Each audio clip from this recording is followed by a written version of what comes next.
Isaías es que es un género de literario vocacional donde se da normalmente el mismo esquema. Dios llama, la persona dice no soy capaz, Dios le dice yo te voy a acompañar con mi gracia, y entonces la persona dice bueno. Aquí cambia un poquito con lo de Isaías porque es uno de los pocos, digamos, géneros literario de vocación donde el llamado en realidad se ofrece y Dios le dice bueno, ¿no? O sea que se ofrece Él, pero se ofrece después de ser purificado. Y entonces Dios lo acepta.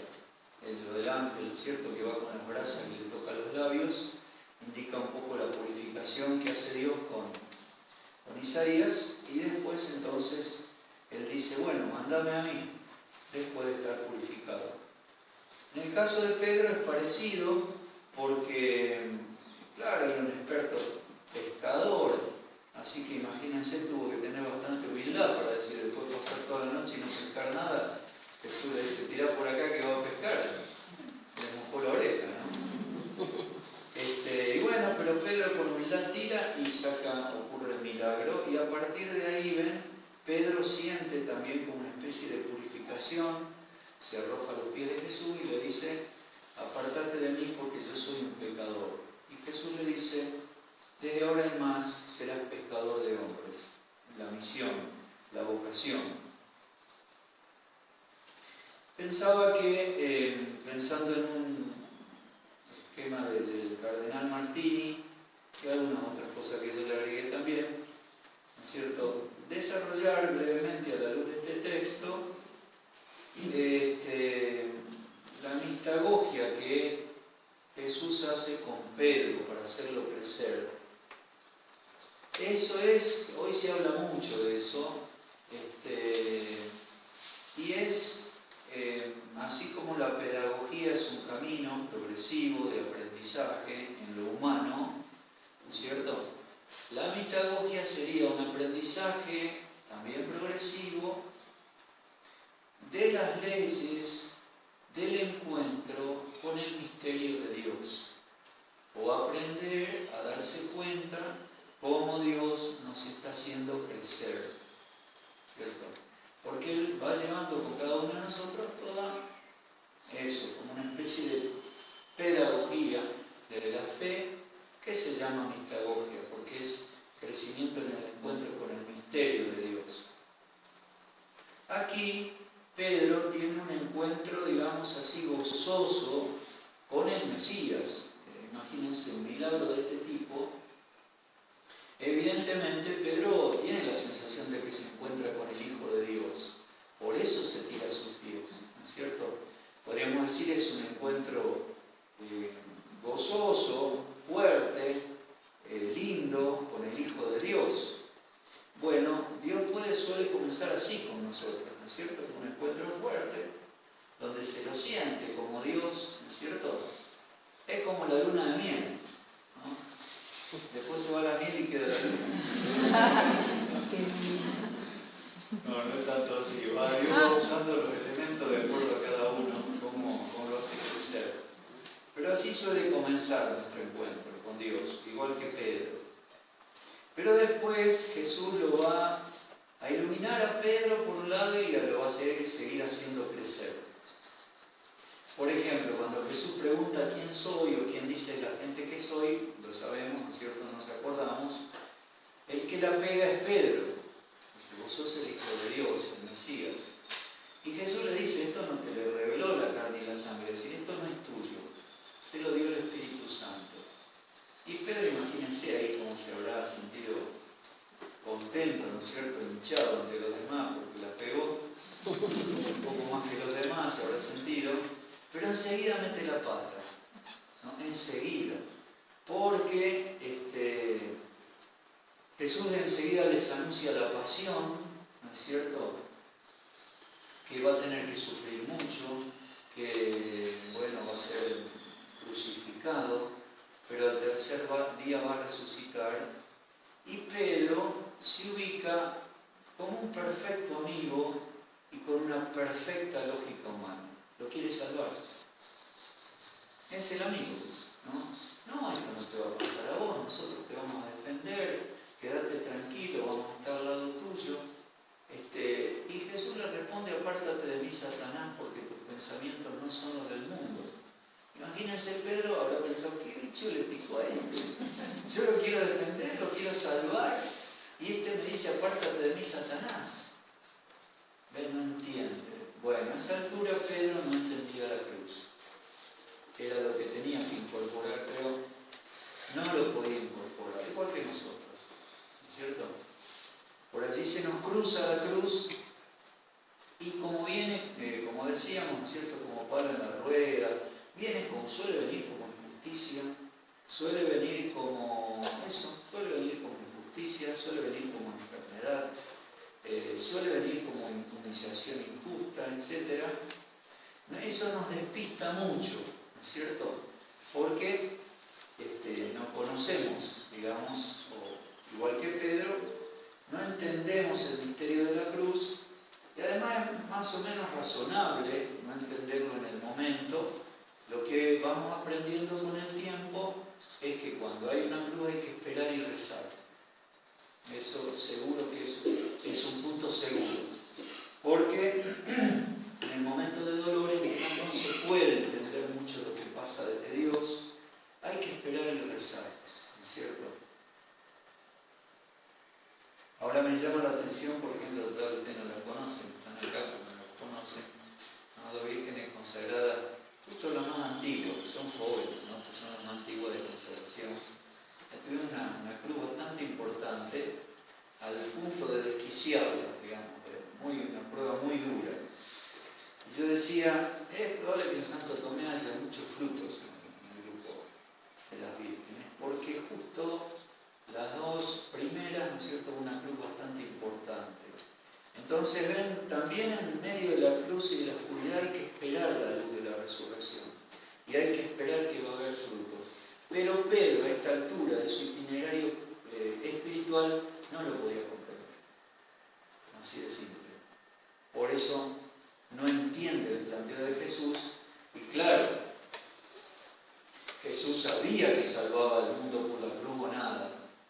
Así que como este se lo quiere impedir, ve en realidad que el diablo lo está usando, ¿no?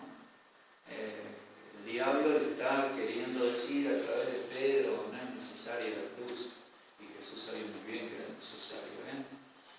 Entonces, después el otro punto en el que aparece Pedro también purificado, que muestra, ¿no es cierto?, en la última cena.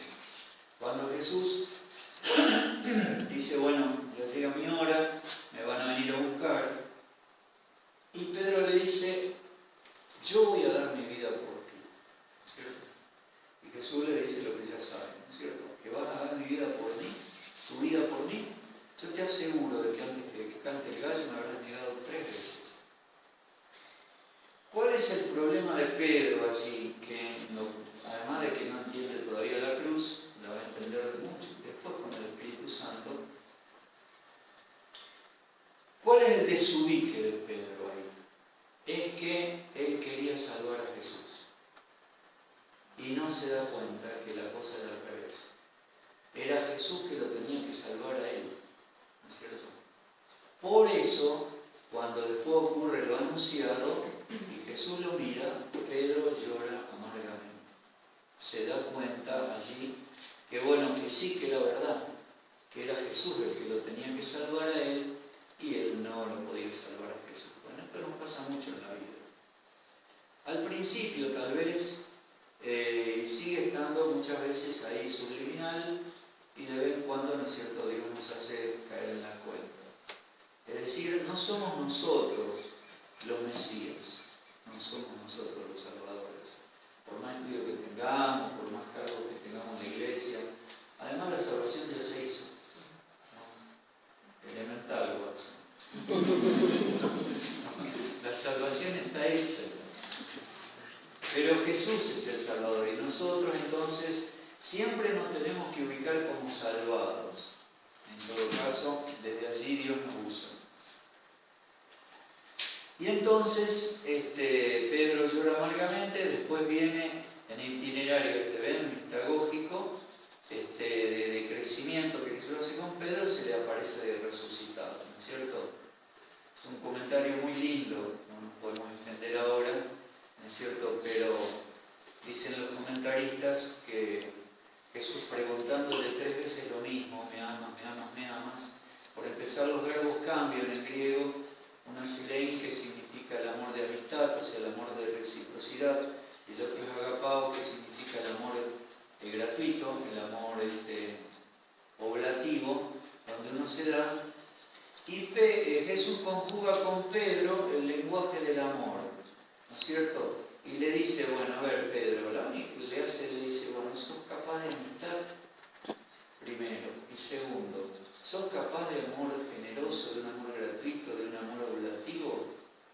En el fondo es enorme la pregunta. Pero ven, si Jesús le hubiese preguntado a Pedro, Pedro, ¿cómo anduviste en la fortaleza? ¿Cierto? ¿Cómo anduviste en la impulsividad? ¿Cierto? ¿Cómo anduviste, qué sé yo? No, y Jesús no le pregunta nada. Y se lo repite 3 veces como para decirle, no tengo otra pregunta que hacerte. Esta es la única pregunta que me interesa. ¿Vos me amás? Entonces, es como que la única pregunta, es enorme la pregunta, porque el amor de amistad es muy lindo, pero el amor oblativo es más difícil. Y Pedro, mostrando que a esa altura era amigo de Jesús, le dice, vos lo sabés. En vez de responder él, apela a Jesús. Vos me conocés. Entonces con eso muestra que es amigo ya.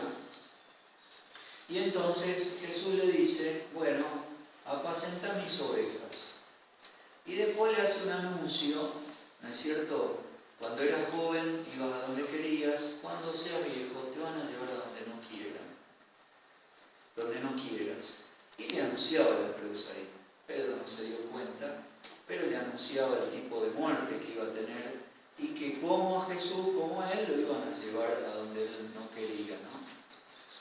Y el itinerario de Pedro, a mí me parece que termina después de Pentecostés. Cuando hay un Pedro totalmente cambiado, es otro Pedro, ¿no? El Pedro de la noche de la pasión es un Pedro miedoso, ¿no es cierto?, que lo niega a Jesús por miedo. El Pedro de Pentecostés, ¿no es cierto?, dice en una predicación le convierte a muchos y lo quieren callar, dice, nosotros tenemos que obedecer a Dios antes que a los hombres, ¿no? Lo mandan a azotar, salen contentos por haber sido azotados por Jesucristo y va a seguir hasta que, ¿no es cierto?, hasta la muerte.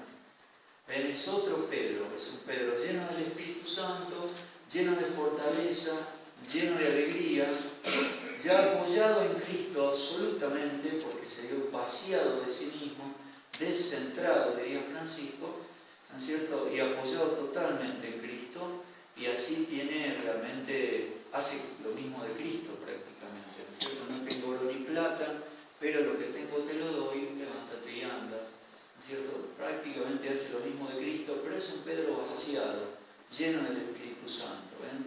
Hay Dios como que ha ido terminando la obra con él. Bueno, Dios hace más o menos lo mismo en nuestro itinerario de fe, por eso hay que estar atentos, ¿no es cierto? A veces hacemos las cosas, digamos, al inicio, y está bien, de vez en cuando las tenemos que seguir haciendo, todo lo que querramos, ¿no es cierto?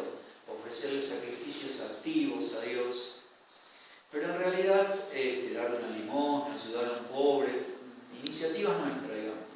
Pero en realidad hay que estar atento porque lo más difícil no es eso, lo más peliagudo es lo que llaman purificación pasiva, que no es de lo místico, es de cualquier cristiano, que es cuando las cosas se te imponen, ¿no? A eso hay que estar atento. ¿Qué me querés decir, Señor, con esto que se me impone? ¿En qué me querés hacer crecer? ¿Cierto? Nosotros creo que tenemos, evidentemente, el Espíritu Santo, además Jesús hizo lo más importante, ¿no es cierto? Nosotros vivimos la cosa desde la resurrección, y eso es lo lindo y lo esperanzador del cristianismo. Nosotros ya tenemos experiencia de que el Espíritu Santo actúa. Por lo tanto podemos tener mucha esperanza. Pero creo que tenemos que estar atentos porque más o menos este camino que Jesús hizo con Pedro lo hace con cada uno de nosotros, llevándonos a la madurez, dándonos el Espíritu Santo